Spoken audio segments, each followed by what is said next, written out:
join. While we're still waiting for some colleagues to join, so what I'm gonna do is maybe to ask my colleagues to help sharing with the slide. And at the same time, maybe, participant, feel free to introduce yourself, tell us your name, where you are from, and which organization you're working with in the chat so that we can maybe save a little bit of time in terms of the introduction. So without further ado, let me just start the today webinar by saying good morning, good afternoon, and good evening to everyone, depending on where you're joining from. My name is Jeremy. I'm the regional coordinator of Youth Lead, and this is the second series of our SDG Youth webinar. And today we're gonna look into the Sustainable Developmental Goal SDG number 5, which is focusing on gender equality. But we also want to use this webinar as an opportunity to really celebrate the International Youth Day, which was happened just a few days ago on the 15th of the August. And just to make sure that everybody are aware that this call will probably last for an hour and a half. And we try our best to keep to the time and so that everybody can go on with the rest of their day. So next slide, please. So just a very quick agenda of what we're gonna discuss today. We're gonna have a very rich conversation and discussion. So we will just very quickly talk about some of the objective of why are we doing this webinar and some ground rule. And then we will have the moderator taking over to do some activities on the icebreaker. And we also prepare some advocacy video to celebrate the International Youth Day 2026, as well as having a very rich panel of youth activists and also speakers who are gonna share about their perspective on what is youth leader means to them, especially in the context of gender equality and also the celebration of the International Youth Day. And lastly, we're just gonna discuss some next step of how we can move forward collectively as youth organization or young activists. Next slide, please. So very quickly to just go through the objective. I think the main reason why we want to do this is we want to create the spaces so that young people, youth leader can come together to talk about different SDG and why it is so important to them. And in the previous webinar series, we talked about the SDG number 3, and today we're gonna talk about SDG number 5. And we're gonna have one more SDG session, which is on SDG number 10, which will happen in the much later of the year, and we will announce the dates. So please, stay tuned to our social media. And with this, we want to create the spaces for opportunity for further collaboration and also engagement. Next slide.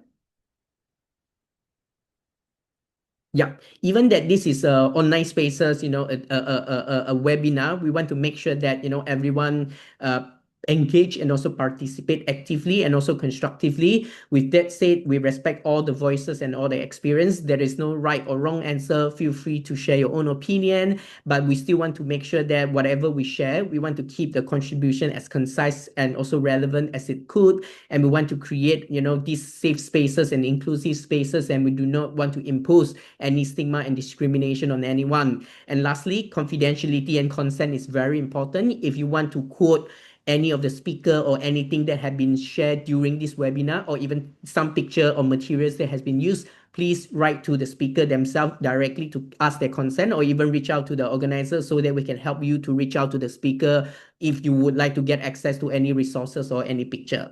Next slide. So with that said, I want to introduce the moderator of today, Mr. Kiran. So Mr. Kiran is a young advocate from Nepal who are really passionate and dedicated to issues like health equity, social justice, and also meaningful youth engagement. He has been living with HIV since birth, and as a TB survivor himself, he wants to bring in that live experience and also the strong commitment to reduce the stigma and also to amplify the voices of young key population. Kiram himself is also a board member of the Yankee, excuse me, is also a board member of Youth Lead International Board. He is also the Young KP. He's also working with the Young KP Lead Nepal, and previously worked with the communication and documentation officer at the National Federation of Women Living with HIV and AIDS, as well as the TB focal person at Sparsha, Nepal, and he's currently pursuing a bachelor degree in management while championing for inclusive, right-based advocacy. So with that, over to you, Kiran. Thank you, Jeremy, for all the information and introducing me. So, yeah, I just completed my bachelor degree, so I have to update my bio. So can we move to another slide without any further delay? So okay. So this is I'm Kiran Kotia, and already Jeremy has introduced me. So I'm going to be the moderator for today's session with you all. First, first part of I would like to uh, interact with you all and know about the session more by doing the interactive icebreaker. This is going to be an interactive session, and we really want to hear directly from you all. There are no right or wrong answers. We simply want to understand your thoughts, experiences, and perspective on this. So we do have a scan code. Can we share? So this is a QR code that you can scan, or you can use the Mentimeter code below 47632615, or you can directly scan the QR from your phone or from any devices that you have.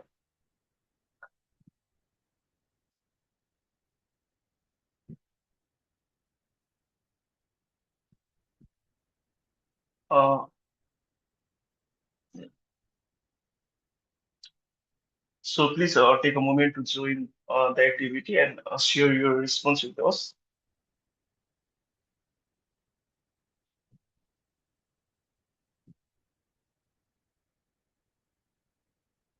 I'll also connect to you.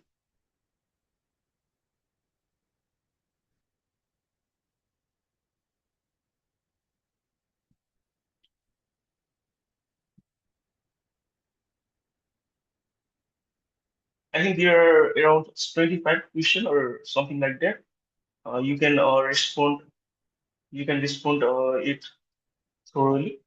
You can go it thoroughly, and you may submit. You have okay.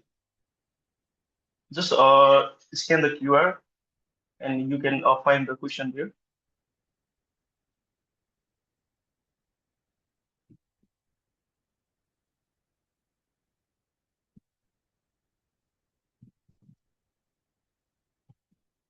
So only four have joined us right now. So there is a question: when you hear gender equality, what's the first word that comes to mind? The responses are togetherness, Missy. What's the Missy? It's a football player or what? Uh, Another one is equality and just.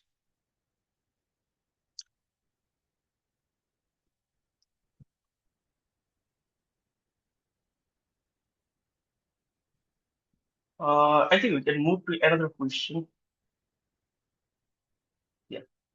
What is the most urgent issue in your country when it comes to SDG 5 gender equality? You may answer on it.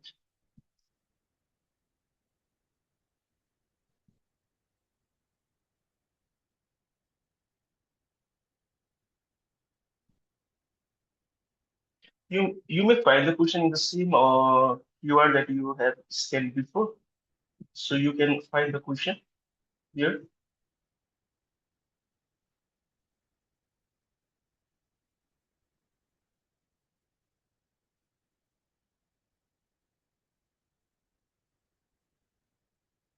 Okay, the non-existent of one. Nice one.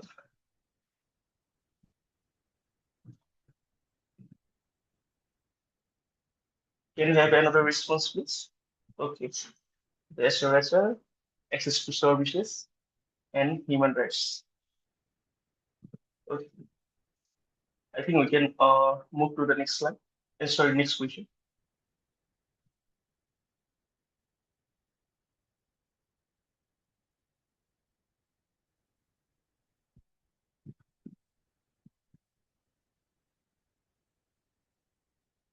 Okay, there's a little questionnaire for this session to get a little bit about the SDGs that is on gender equality. So next part that will be is mm, can you move to the another slide? Okay, so the next part we will have the video that we will be showing to you. So first, we are going to hear from youth leaders across the Asia Pacific region through a series of videos. The focus is on youth advocacy on International Youth Day 2026, and more specifically on young people's perspective on gender equality. The video will give us an opportunity to hear different experiences, challenges, and aspirations from young people across the region. So yeah, we can watch the video. Yeah.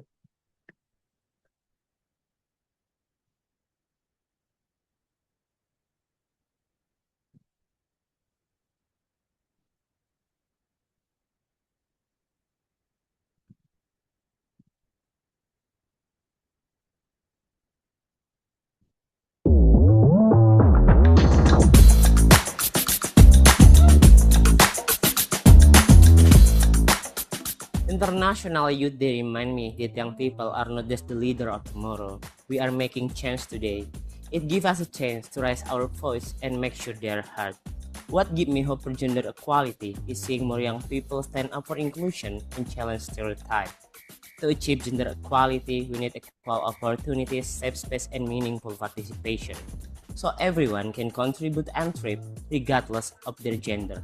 To me, International Youth Day isn't just a celebration, it's a reminder that young women aren't just the future, we are leading right now. What gives us hope? Seeing young women in Bangladesh step up to demand equality, equal space, equal rights, etc. International Youth Day means claiming our space and making sure every young boy, especially young women, is heard at decision. I hope comes from our grassroots communities in Bangladesh. Every time a young girl overcomes social barriers to speak out, it proves that when we empower young women, our entire community moves forward. To me, International Youth Day isn't just a celebration. It's a reminder that young women aren't just the future. We are leading right now. What gave me hope? Seeing young women in Bangladesh step up to demand equal space.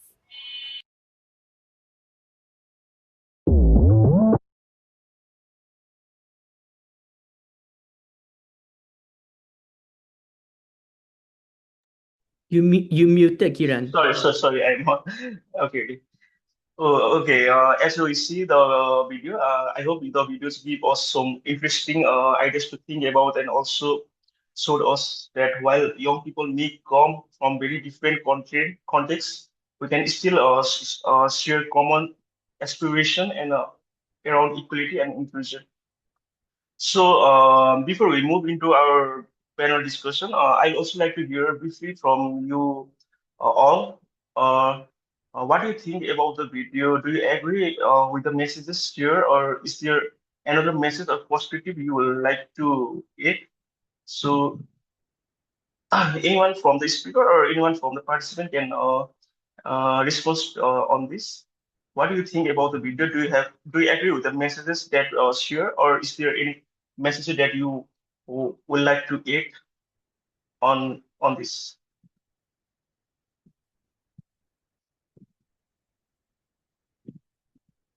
Okay, if no one wants to unmute their audio, then you may also chat on the chat box.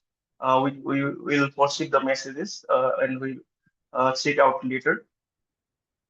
So I think we do have a panel discussion on right now. So I think it may take time. So I'll just move forward. You may do you have any question, or do you have any uh, do you have any thing to write? Then you can write to the chat box. We'll check it out. So uh, next session is will be the panel discussion session. So I will move into it. We're very fortunate that today to have three young speakers joining us from three different countries. Jamin from India, Densai from Thailand, and Aristo from Indonesia. So, to briefly introduce our today's speakers, I'd like to start from Jamini Bagister. She's a young professional from India with a strong commitment to advancing gender equality, diversity, and inclusion. She holds an MBA in Human Resource Development from Jawaharlal Bhatta Institute of Management Studies and currently works with Godrej Property uh, in the Human Resource team for the movie vision. Drawing from both her professional expertise and advocacy experience, Damini brings valuable perspective on gender equality and inclusive workplaces. We're delighted to have her join in for our upcoming SDG 5 webinar. So it's today now. Okay, so speaker number two, we have Densai Swipni. Correct me if the pronunciation is the pronunciation is wrong. So Densai is an undergraduate student at the Faculty of Learning Sciences and Education. He's currently participated in an exchange program at the University of the Philippines, Diliman. So yeah, he work and volunteer experiences span across a range of areas, including gender equality, youth empowerment, and the sustainable development goals. Okay, so we do have another speaker named Eristo Gonzalez. And Eristo is an LGBTQI Gonzalez. He can, if the pronoun is wrong, if I'm saying the pronoun of yours is wrong, then please correct me. So Astro is an Indonesian LGBTQ advocate, a digital content creator, and part of KLNB Nusantara, a community-driven digital platform that promotes LGBTQ rights, sexual health education, and inclusion in Indonesia. Though digital advocacy, storytelling, and grassroots organizing, so I'm pronouncing it right, I think. He or then works to combat stigma, amplify marginalized voices, and advance human rights. So, okay, we do have amazing panel right here. I think we can start now. So, I'd like to thank you all for joining us today. We're really excited to hear your perspective on today's questionnaire. So, today's theme is, today's theme is the International Youth Day and also the SDG 5 goals that we're discussing. So this year International Youth Day theme is different context, common aspiration. So my question to of you is, what does this year's International Youth Day theme mean in your own community? So for this question, I'd like to start with Jamil. So what's your perspective on this? Can you please? Yes. Hi, Kiran. Thank you so much for this opportunity to speak at the Youth Lead um, webinar today. Thank you to the whole team. Am I audible to everyone? Can you all just do a thumbs up, maybe? Yeah, you're. Yes. Okay. Cool. So like I know that this year's theme is different context but same aspirations, right? If you look at India as a country, there are multiple different types of youth in our country. So there will be cisgender youth, there would be people from the LGBTQI community, there would be people from different castes. So there is something called a caste system, which is there in India, which I am a part of. So I am a transgender Dalit woman. It's a big history that there are different castes based on your profession that was there earlier, right? So people who so it was pretty much hierarchical, and there was a concept of untouchability that was there in India, which then Mr. Babasaheb Ambedkar got in the constitution, and we adopted the constitution. And since then, there has been a sort of change in the society. So there are multiple types of youth in India, right? There will be people with disabilities who are also youth. So I think with while I speak about this year's topic that is different context, that different context in our country is this only, right? That we all come from different backgrounds. We all come from maybe rural parts of India or maybe urban parts of India. We come from different communities, but our aspirations are same, right? Our aspirations is basically to get quality education, to get work, to be employable, to be able to be ourselves without negotiating on anything, right? And that is what we are expecting as youth. So I think from my perspective, um, it's pretty simple that we all come from different backgrounds, our journeys are different, our struggles are different, but our aspirations are same, that we need to be ourselves without negotiating what we are or without negotiating on anything. And that's what it means to me. Okay, thank you, Jeremy, for your response.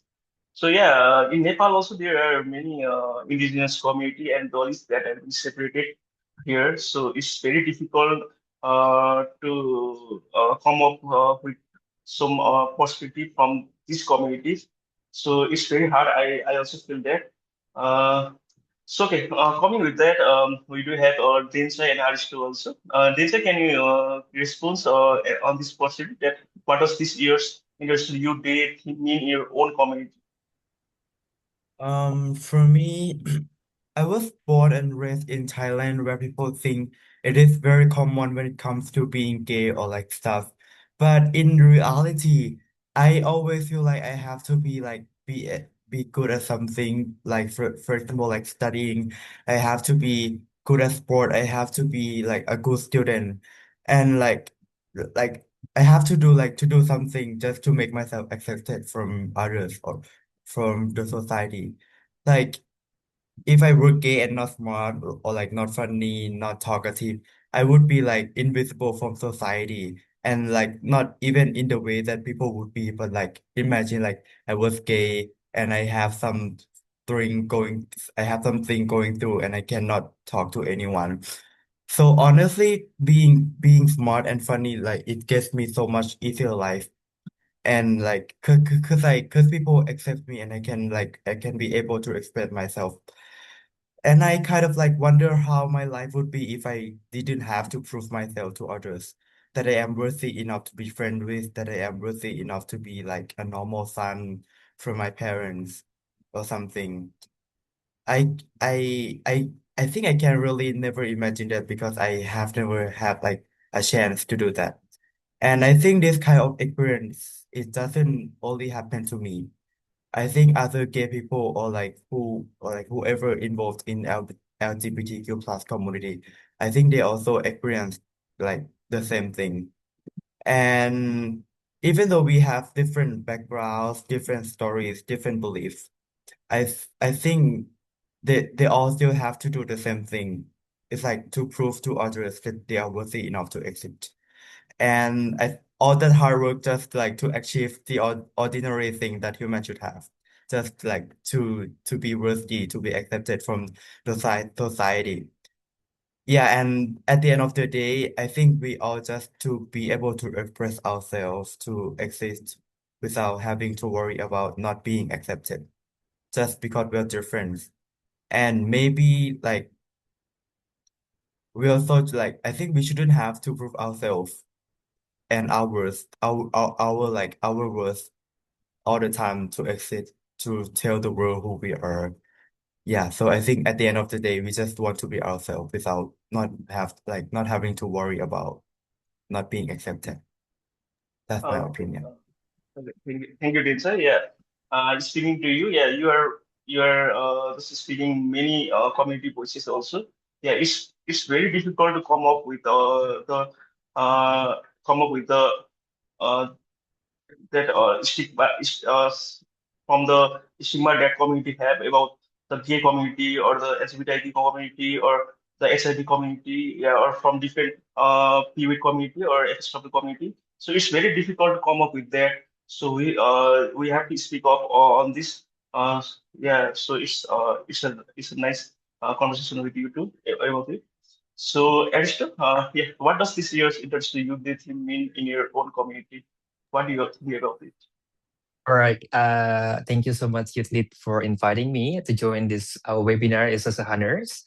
So first of all, happy International Youth Day to everyone for the youths. Also, happy Independence Day to all Indonesian today because today is Independence Day. And of course, as the youth right now, I hope when we're talking about different contexts and similar comments. We're talking about how we have a different context, the culture, religions, and everything in diversity. But the interesting is in Indonesia, we have some slogans called Bhinneka Tunggal Ika, means like unity in diversity. It's such a big slogans to connect the youth, the old, everyone becoming one. And of course, as the queer youth Indonesian, I might experience a different context related to culture, religion, expectation from the societies. But for me, uh, the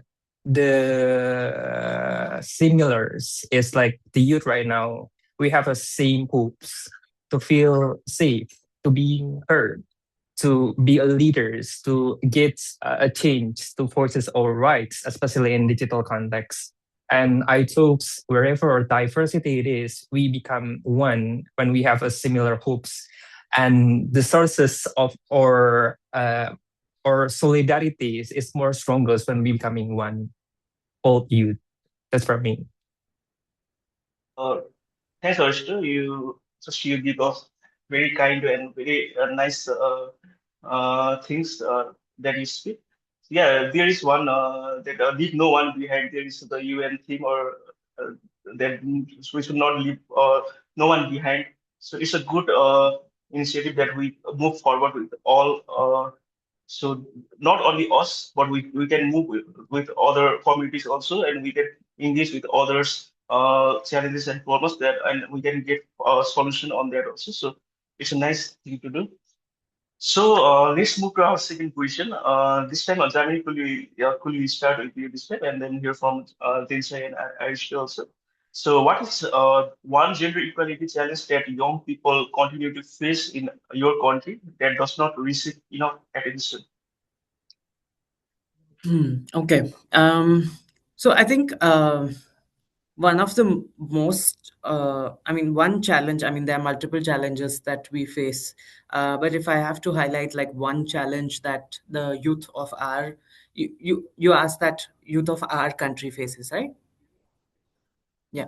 Okay. So I think one is that we are firstly, there is very much lack of support from the bigger bodies for that matter, to the youth of the country to be able to do anything. For example, education has to be still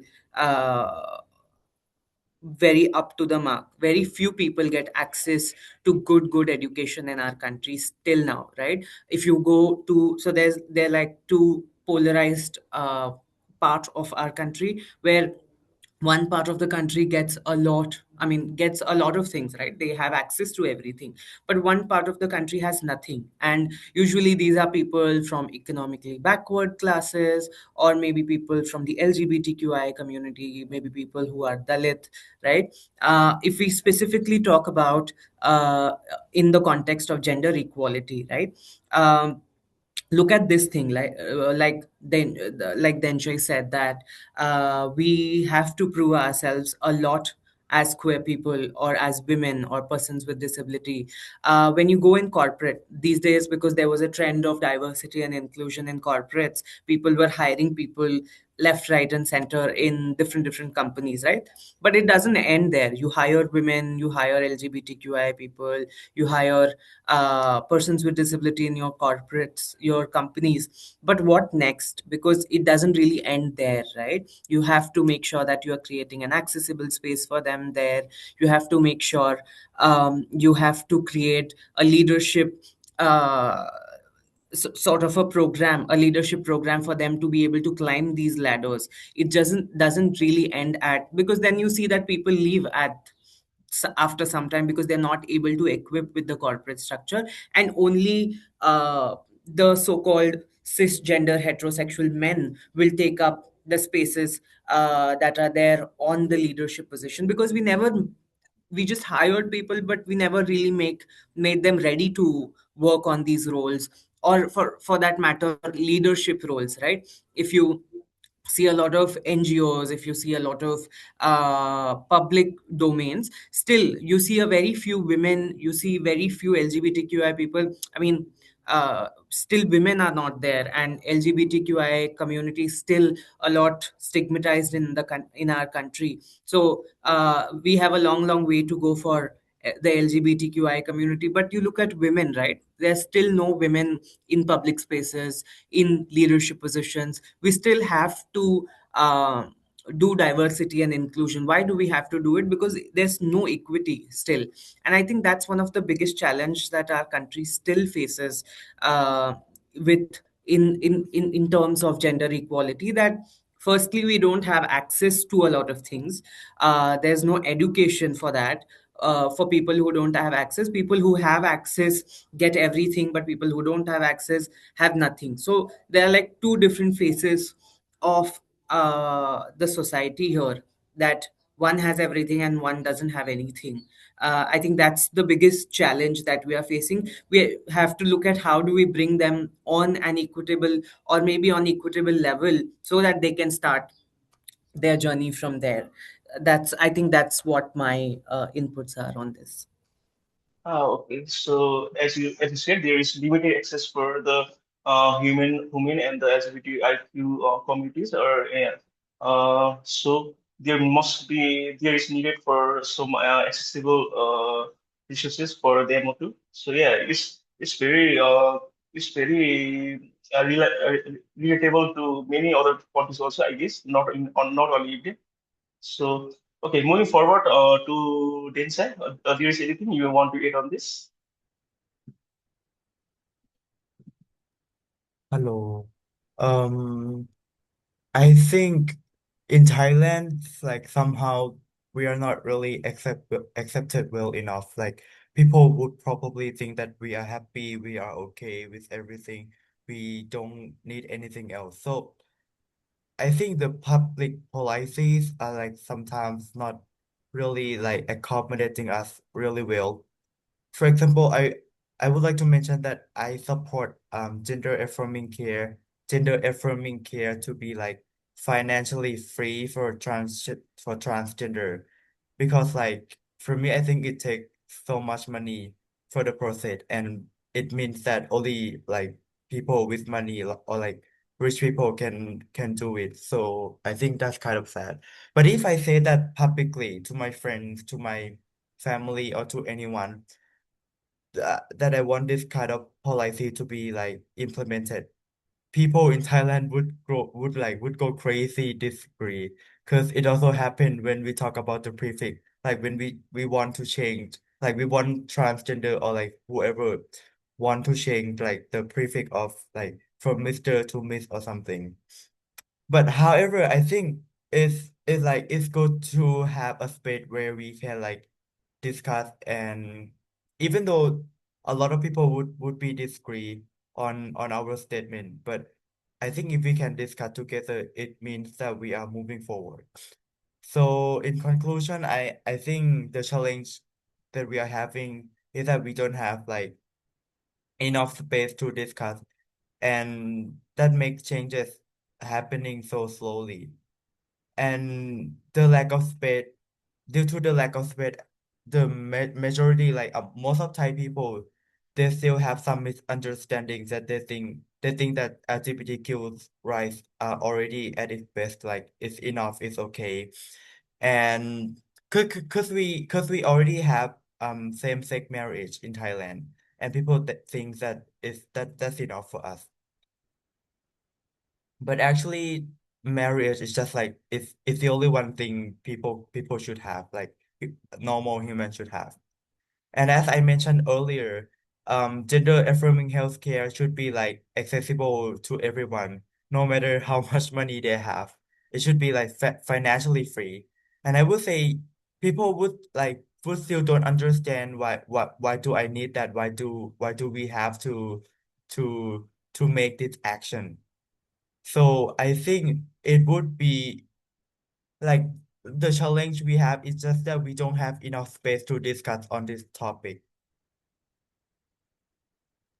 So yeah, especially in Thailand. okay. So thank you, Dinsel, for highlighting that. It's important to bring attention to these challenges that are being overlooked for many years. Thank you for that. Aishka, can you share us that one gender equality challenges that young people continue to face in your country, Indonesia, that does not receive enough attention? Right. Yeah, I think for me, like here in Indonesia, we're struggling a lot with digital safety and inequalities against queer peoples, especially trans. So, as a queer digital content creator, I have experienced how digital spaces become a both of place that empowerment, education, and same place there will be a violence. So, based on our readings to the situation right now in Indonesia, it's sad to see how our presidents make some regulations that put us as a non-military threat. It became viral last 2 months, and from the research of Monash universities, they are see based on June to July and August 2016. They see two person who are make some LGBT topic trending on social media is the government itself and the religious groups. So I think it's ironies how the politicals right now in Indonesia become so much bad. The queer issue becomes the trending right now, and also how we can see the digital safety when the media publish the violence to the queer communities. It becomes not only in social media, it becomes a real violence, especially when we're talking about the trans folks in who working as a sex worker in the streets. And I think the impact doesn't stop when we're talking about that. It's makes some collective traumas, especially in the youth right now. So for me, digital safety is part of gender equality. When digitals not only empowerments, but sometimes it becomes so dangerous to invite a lot of people to do violence to queer communities. Yeah, thanks, Arishka. That's a great thing to share with.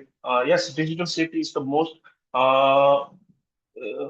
vulnerable to our community also, LGBTQ, HIV, and other drug user community and the FSW community, because there are many comments and there are many violence like stuff that are been sharing in many social media platforms that are harming to the communities also, but we're overlooking them. So we should stand up and we should continue to raise our voices on that also. So yeah, it's the most important thing that you discuss. So we will talk on this also later. So another one is we just share on our challenges and the problems in different countries, Indonesia, India, and Thailand. Also, we like to talk about the solution and positive change in your country. Starting with Jamini, can you share one youth-led initiative or action in your country that is making a difference in your country? I think it's a global news now that there's something called the Cockroach Janta Party that was in news recently, because it started. So how it started was the Chief Justice of India. He called the youth of the country as cockroaches on social media, and from there the um, Instagram page started, which was Cockroach Janta Party, which was a parody of the current government, which is Bharatiya Janata Party. And people did not take it seriously because, they thought that this is another social media gimmick that the youth is doing and it won't get much of a traction. But in days it just got so much traction. They had massive number of followers on Instagram. The youth across our country was in support of the uh, of the party. Any political party does not have so many followers on Instagram that Cockroach Janta Party has, right? Uh, and that was where the youth came together. So uh, that is where so many youth of the country, and the good part about it is that it was completely run by youth. And then there was a protest that happened at Jantar Mantar. So it's the whole thing started by there's something called the NEET exam, that is the National Eligibility Come Entrance Test, that happens in India. When somebody wants to become a doctor or get into a medical college, they have to give that exam. Now, there was a news of paper leak recently, because so many students they participate into this exam and they prepare for many years, and when something like a paper leak happens, it just crushes them. And there were almost so many students who killed themselves or who took their life because of this, right? And the youth of the country was then awakened, and then Mr. Sonam Wangchuk, he went on a hunger strike for so many days, and still the government was not responding to that. And there was a huge massive protest that happened in Delhi Jantar Mantar, where youth of the country came together. There were people from different backgrounds, there were people with disabilities. This is where on social media we saw people, not just men coming together, but actually women leading the protest. You might have seen people, a very famous picture of a woman standing in front of the police van when they were just detaining people for doing a silent protest. Or so many youth of the country came together for this. So I think that is one of the leading sort of initiative that has taken place in our country currently, and that is doing great work. There are multiple other, so this is one of the big ones. There are multiple others with different NGOs working for different communities, like the LGBTQI community. There's something called the Yaria or the Hamsafar Trust. There are multiple others for the LGBTQI community. For women, there are a lot. But I think one of the most remarkable revolutions that has happened through the youth of the country in India is the Cockroach Janta Party. Yeah. I have also followed that CZ process along many days. Yeah, that's a huge change that made by the youth in your country. So yeah, I'm so grateful to that. So okay, moving to things. Sorry, then side. Can you share one youth lead initiative or action in your country that is making a difference? Yeah. Um, because I am a student of the Faculty of Learning Science and Education, like what we learn, or what like we aim to create learning space, learning environments for everyone. Therefore, the action that I would like to share would be to create spaces for people, for everyone to learn about this topic, gender equality. The space that we would create or should create would be like a space, like this space need to be designed under the understanding of how human learn, under the understand and sorry under the understanding of respect. And of course this space need to be like safe for everyone.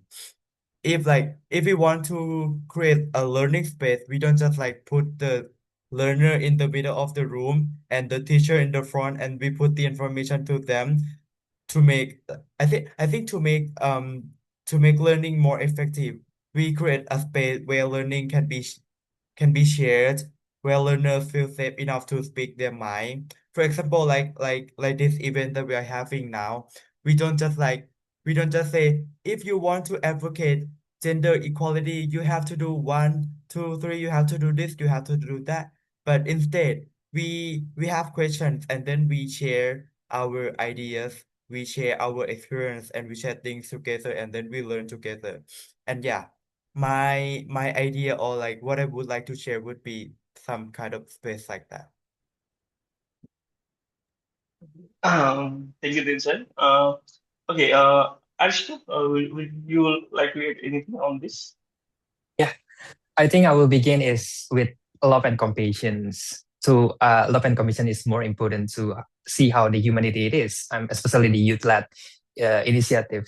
So based on our background of theology, I love to mention that Jesus Christ has more love, especially those who are marginalized. And this was the foundation of what I do in my social medias, how we can change from sometimes advocacy, maybe we have to fuss with the fire, and I think sometimes love also the good things. And uh last month we've been report there's 15s of trans folks who have been injured, getting violence by those who calling like anti-body, or in English like anti-bottoms, like in general anti-LGBT groups. It's really viral in social media, and my initiative is like I thinking about I should not only speaking up in social media, but I have to touch the grass to collect the donations. And yeah, we doing great with the queer protect queer donations. We got more than $10,000 in totals, and I think the youth itself have some impact how we can help or others like or trans or queer who in the needs. And especially it begin with love, it begin with the compassion of humanities. And that's all. And I think right now in Indonesia, more of the queer youth right now are brave enough to speak their rights, to critique the governments. So when we're talking about the violence to our trans folks, when we're talking about our trans folk who doesn't have get a job, it should be the government responsibility to taking care of them. But here we see how the solidarity of the queer, especially the youth, to help our siblings. And I think it's the youth-led initiative that I would like to share. Thanks, Arishna. Thank you all. That's a great, really encouraging to hear about this youth-led efforts. I hope this move on very well after this also. So our last and final question we do have is a call to action.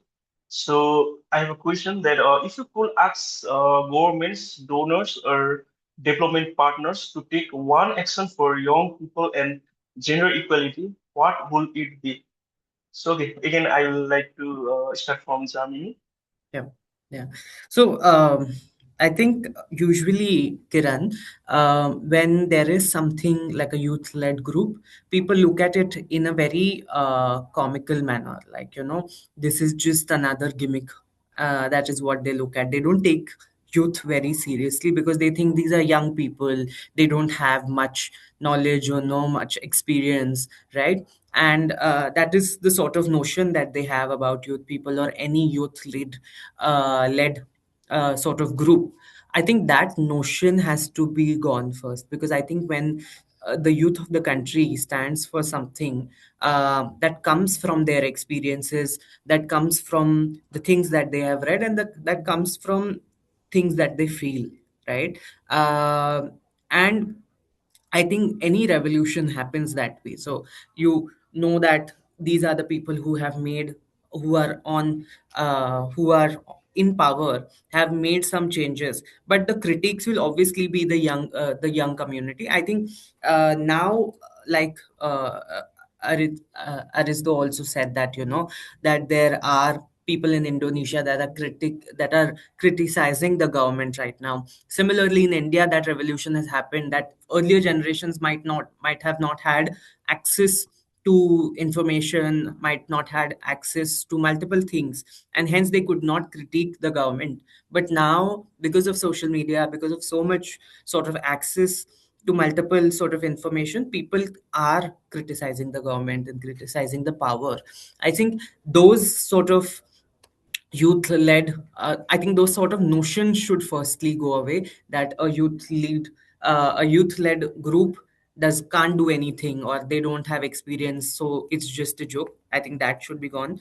I think second is that usually to do something, these sort of groups are only given permissions to do sort of short term things like a sensitization session, or very limited budgets or limited resources are given to them, I think those should be sort of increased, and they should look at long term solutions for those in our country, like for example education, for inclusivity, for sort of employability. There are multiple things that you can work on, and especially for the transgender community in India, because there's something called the trans gender persons protection of rights 2026 amendment that happened recently, which completely neglected the trans people in our country. So initially, at least we in 2019 we got a right, we got our rights, saying that you can self-identify as a trans person.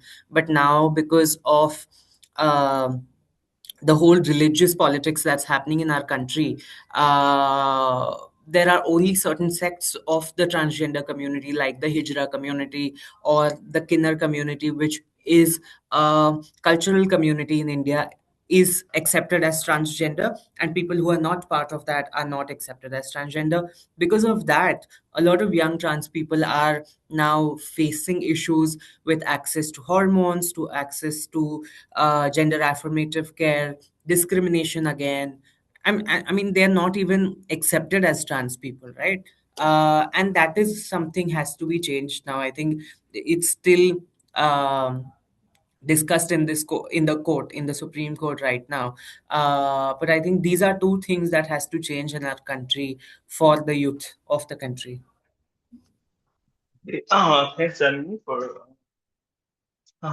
sharing it. Yes, we have a right. Yeah, there. I think in many countries there is a right for inclusivity. So it should be inclusiveness in all the country, that governments should take action for whatever the rights that are being taken from our community. We should respond to that. We should stand on that. So yes, yeah, that's a good thing to bring it up.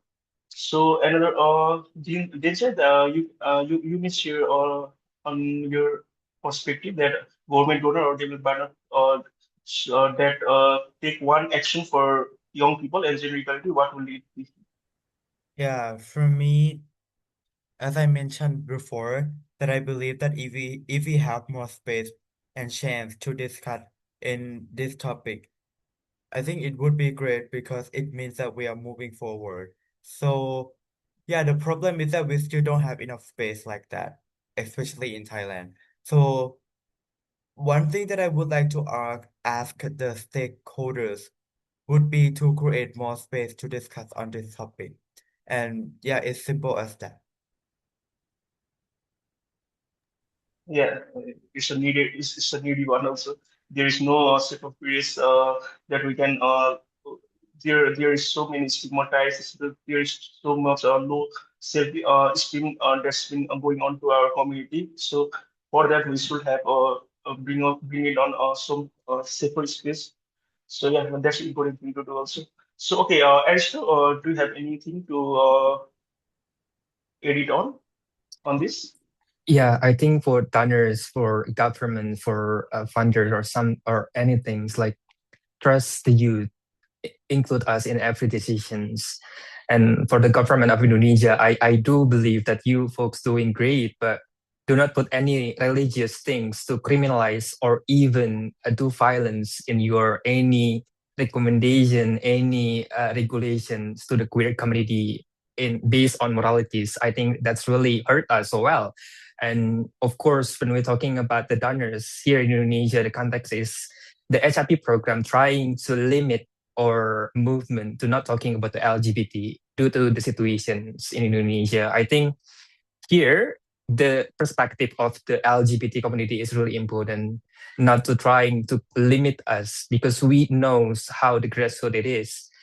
And touch the grass. It's really important. Dear donors, please touch the grass. Hear the youth stories. Hear the youth voices. It is important. That's from me. Yeah, thanks, Alistair. Yeah, this is a major issue that's coming up, that the funds are being dimmed. So there's limited fund for utilizing in different countries. So it's very important for donors to reach concern on this also. Yeah, it's a it's the right thing to advocate on this also. So yeah, thank you so much to all three of you. Before we move on to the Q&A session, I have one final question to all of you. So that are we doing enough to achieve SDG 5? That's gender equality. And if not, what is one thing that needs to change? So if anyone who would like to answer all this, you may unmute your mic and can respond to it.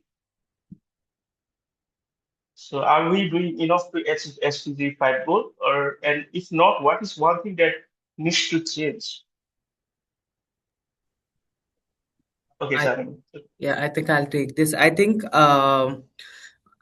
we are doing great, but one thing that we can do is have more representation of people, more representation from diverse communities, because that is where you will get different sort of uh, experiences, different kind of opinions from people, and that's how we will come together. For example, if you just have men. Or maybe white men or any sort of people who are not marginalized, right, in a group, they will not, I mean, that of course doesn't bring diversity, that does not bring diverse opinions, and does not solve for anything.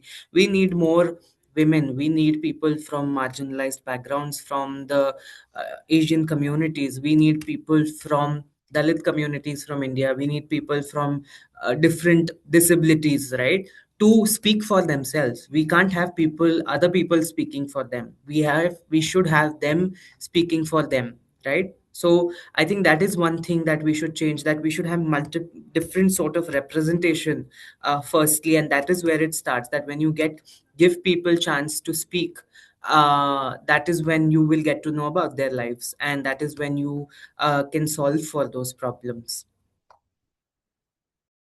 Okay. So, Arishka, Denzel, there is anything you'd like to add up on this? Are we doing enough to achieve SDG 5 or not?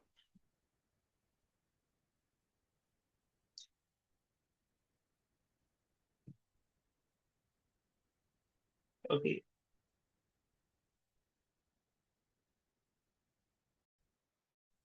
Karen, can you repeat that again, please? Are we doing enough to achieve SDG 5? Or if not, what is one thing that needs to change? So, okay, if there is no any response, then Yeah. Sorry. okay. I took long. For me, I agree with Jaminai. I'm sorry. What's your name again? Mhm. It's that way. It's Yeah. Gemini. Yeah, I agree with Germany because I think sometimes we like for sure we have like people in LGBTQ communities in different areas, different countries, and somehow they're still not speaking for themselves. And I think it would be great if we like encourage them to speak their voice. Okay, Aristo, there is anything you want to get on this? Yeah, I do agree with Jamini and Dintai. Like, when we have a good representation, not only the queer itself, the women's disabilities, I think we have to highlight the intersectionality is really important, especially the youth. When we become so diverse and become united, is really a good and beautiful things itself to promote whatever issue that we bring on. We have to stand for whatever it is. Okay, thanks to you all, to our panelists for those thoughtful reflections. Yeah, it's a great pleasure to have you all on this panelist. Now we'd like to open the floor to our participant. If you have any question or comment for any of our speakers, please free to raise your hands or put your question in the chat so they can respond to it.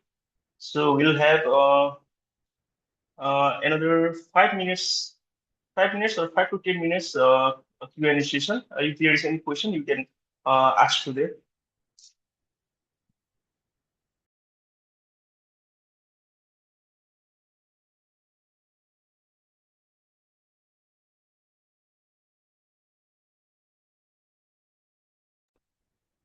Hi, Kiran. I think there is a hand in the chat. It's from Reedy.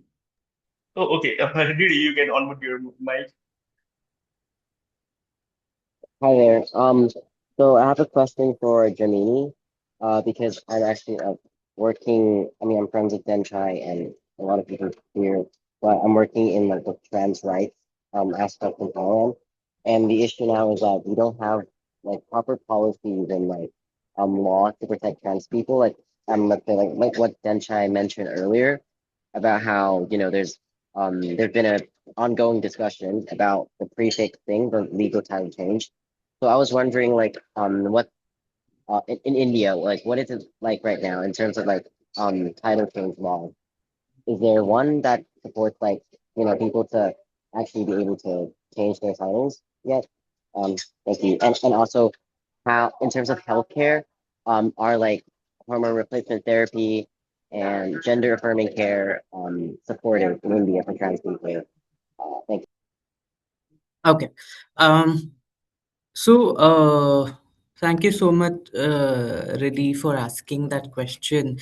I think if I tell you a little bit of background of the transgender rights in India, we have something called in 2014, there was something called the Nalsa judgment that happened through Supreme Court, which gave an official uh, representation or official identification to transgender people as other category, right? Now it was not politically correct, but the community was still happy because at least there is something rather than not having anything, right? Now there was this other thing that came in picture, and there was a census of transgender people that happened, but it was still very limited because the government also don't have much understanding of what exactly transgender is or what does transness mean, because it's so diverse. Now in 2019 there was a law that came in picture that was called Transgender Persons Protection of Rights 2019, under which you could self-identify as a transgender person. There was non-discriminatory policies that were included, non-obligatory policies for corporates to hire, to make sure that there's no discrimination. I mean, I have not heard of any financial aid as such, and I don't think any of them exists also for trans people to take hormones and all. But at least the process was easier. So, like for example, you could go to a government hospital and get your psychiatric assessment done, get a GID certificate, which is a gender identity disorder certificate. It's shameful that we still call it gender identity disorder in our country, but you still had to get that certificate. And then you could go to an endocrinologist, get your hormones. Then, if you want to get the surgery done, it's very expensive, like Denchai also said. And you know that it's transgender care is very expensive in our country as well. Now, there's no firstly financial aid for that, but people were still managing to do it with their corporate jobs or whatever they were working in. So at least they could get hormones access. It was accessible to them through a personal psychiatrist. So anybody in their own capacity, whatever they could do, they were doing. Now what happened in 2026 is that there was an amendment that came in the law, that was to the 2019 law, where they said that the self identification part of transgenderism should not be there, which was a retrospective law, right? In India, any amendment that happens or any law is made, the law should not be retrospective. But this one was retrospective. And then there are two houses in India, which is the lower house and the upper house, which is the Lok Sabha and the Rajya Sabha, right? In which the bill was introduced, the Transgender Persons Protection of Rights 2026 amendment, under which firstly they did not include multiple transgender identities like trans men, non-binary people, trans women, nobody. They included nobody, and then they only included people from the cultural uh, transgender community like Hijra and Kinnar and Aravani and Jokta, which not everybody is a part of. And then later they also now have kept the rules and regulations in very much ambiguity, because of which doctors are also now scared to give transgender affirmative care to transgender individuals in our country right now. So there's too much ambiguity around the law, and some people still do not have access to sort of affirmative care now, because doctors are scared that the law might just put them into jail. There are multiple things that the law says that, if you influence somebody to be a trans person, which really does not happen, because we have chosen a system of chosen family right now. If you have a chosen family, and if somebody gets to know that, and if somebody puts an FIR on you, that can put that person who is helping that young child to transition or be themselves, that can put that person in risk and put them into jail. So the law is made very retrospectively, and we did protest for it multiple times, but it still did not happen. I mean, they did not take the bill back. Now it's a law of the country, so it's been challenged in the Supreme Court. There are hearings that are happening, because it's not identifying any identity of transgender people right now, and that's why we are all living in ambiguity. We are all living in anxiety, that what will happen next, right? What people, because we were give rights on the basis of the 2014 Act, the 2019 Act. We thought that now lives are at least a bit sorted, but now came the 2026 bill, and now we have again back to zero, thinking that what will happen to our lives. So this sort of ambiguity of lives, just to live, I think is not acceptable, because we are also humans. And that's like bare minimum we can expect from the government, because we are also tax paying people of the country. We also earn, it's not like the government doesn't take tax from the transgender people, right? But still we don't have any laws right now. So I think that's the sort of situation of the transgender community currently in India. Thank you so much. Just want to reflect that similarly in Thailand, it's kind of like the same situation where we don't actually have like enough inclusive laws to actually protect actual trans identities. And mostly like the law that passed was like the equal marriage law, which is only one aspect of life, and that's just marriage. But like in terms of healthcare, we just like legalize it. The national healthcare recently just approved to support hormone replacement therapy, but for a lot of stuff, still like we still need to pay out of pocket. And also, yeah, we don't really have proper like laws with DEI, like with work and other stuff. And there's more aspects on youth and stuff. So thank you so much. And yeah.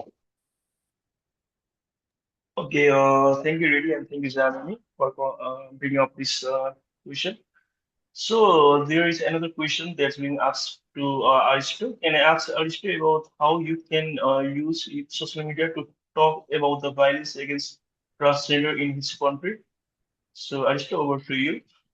Right. So when we're talking about social media, like I mentioned earlier, it's like social media might be a double sword. Sometimes it will be engage vitals and people take an action to again violence, but sometimes our safety might be at risk. So I think for the youth itself, uh, uh, put your we have to see the scale of our safety. If it's safe for you to speak about the violence to queer or trans community, go speak about that one. But if you are fear enough to speak about that, going to or using like alters in X or Twitter is really hype up when we are not doing some campaigns with our real identity, but we can make some second identity to promote or doing some advocacies. So based on experience, like when we're talking about digital campaigns, content creator, I think every youth have a different approach when they trying to make a content. There's a youth make content by text on the thread or X, but there's a youth who making a content in Indonesia based on videos or only promotes IG stories. Whatever it is, I think it's a good thing. Whatever step you taking it, it's really a good step. And what I would like to share is to you folks, like in Indonesia, when we're talking about the violence to the queer community, especially trans sex workers, last month, from the digital campaign, it becomes real actions. There's a coalition of women in Indonesia. They are going to in the front of human rights councils. they're waiting. They are doing demonstration there. They're waiting until the Human Rights Council representation going out. And yeah, finally we success with that until the Human Rights Council make some statement. There should no be violence for the trans peoples. I think this is really a good things like from digital campaign to the real actions itself. That's from me. Thank you for asking. Uh, Thanks, Arishita. Okay, Jamni has left us. She has another meeting to come up. So there is another thing really has just mentioned. Arishita and you did a social media campaign on technology facilitating gender-based violence not long ago. I'll say it in the beginning section. Okay. So if there is any information that is relatable to us, then you may. Oh yeah, he has sent us the link. So you can visit on that, and you can see what they have done. So finally, I think there is no any question. I'd like to sincerely thank Jamini, Dinsha, and Arishto for joining us today and sharing your experiences and perspectives. And thank you to all participants for actively engaging with us through the Mentimeter that we had previously shared and discussion. Your voices and perspective are what makes this conversation meaningful. With that, I'll hand the sixth session back to Jeremy to take us through the next part of today's webinar. Over to you, Jeremy. Thank you. Thank you so much, Kiran. Please give a big round of online applause, to Kiran for doing the moderation, and of course, also thank you to all the three speakers, Denchai, Aristo, and also Gemini for joining the webinar. So, can we move to the next slide? Maybe next slide also. Yeah. So maybe just quickly. Jeremy, sorry to cut you. Denchai has their hands up. Oh, sure. Denchai, over to you. I'm sorry, it was a mistake. Oh, Oh wait, okay. actually, there's a question. Another question for Denchai in the chat. Oh, would you like to answer that question, Denchai? Yeah, sure. Sure. So maybe I'll read out the question very quickly. So I think the question was about whether is there any local or national LGBTIQ organization in Thailand who support youth or student in the conversation of expanding the LGBTIQ plus right in Thailand. Over to you, Denchai. Yeah, because there's a lot of organizations working in this topic in Thailand. For example, like the one organization that I am working with is called Dot to Dot. It's an organization about like we create space safe space for youth actually for everyone to learn on specific topic, and we also sometimes we also work on the topic of gender equality. And right now we are working on the topic of peace. So if we talk about peace, we also talk about gender equality. And yeah, we have a lot of organization working on this topic in Thailand.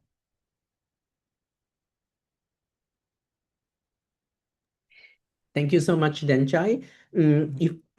Colleagues, feel free to always post the question in the chat while we still have time to answer to some of them, but I'll just proceed for now first.